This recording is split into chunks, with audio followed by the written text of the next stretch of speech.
organic people. We pack eggs for Eggland's Best. They're here with us. Land O'Lakes is here. And we have all this paperwork that we're constantly working on. and inspections we're going through for just to make sure that we're complying with everything that there is. Yeah. As an individual, it's just overwhelming. And it was just you and your wife? Yeah, my wife and I originally, yeah. No sons, nothing, no help with. You don't have any sons.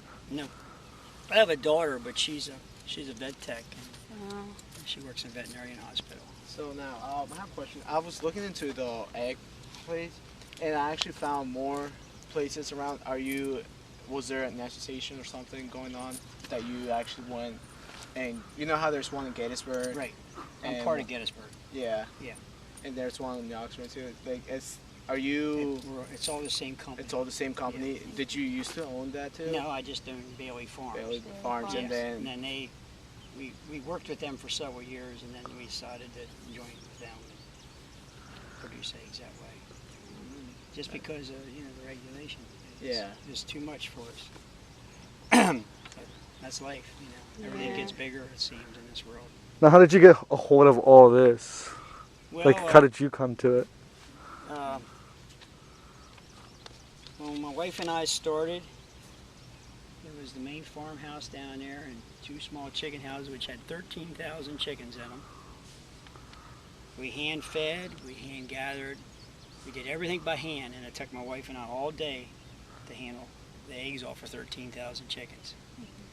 And then in 1980, we built our first modern house at the time, which held 60,000 chickens. And we incorporated that into the farming part of it. And then we started to phase out the older buildings because they were so labor intensive.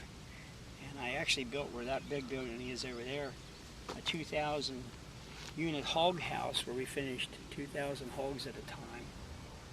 And we ran that for about 16 years.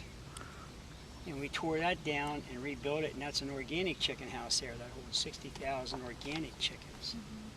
Meanwhile, in the early 90s, we started building the complex down here, and we built that up until '02, and then Hillendale acquired me in, I think it was 2007. 2007, we sold out to Hillendale, and I was retained as the manager at that time. So after you got all this, what made you Well, like, I'm always decide trying on to get windmills? an innovator, and I'm always doing something different. So over at the store, I built a store for my wife. Years ago, we had went out west on a trip, and I was just marveled at all the windmills on the mountains out there. And I said, when I come home, I'm going to build one here. So we put one up over there. It was 3 years ago. We built one over there. Excuse me a second. I got to take this. Hang on a minute.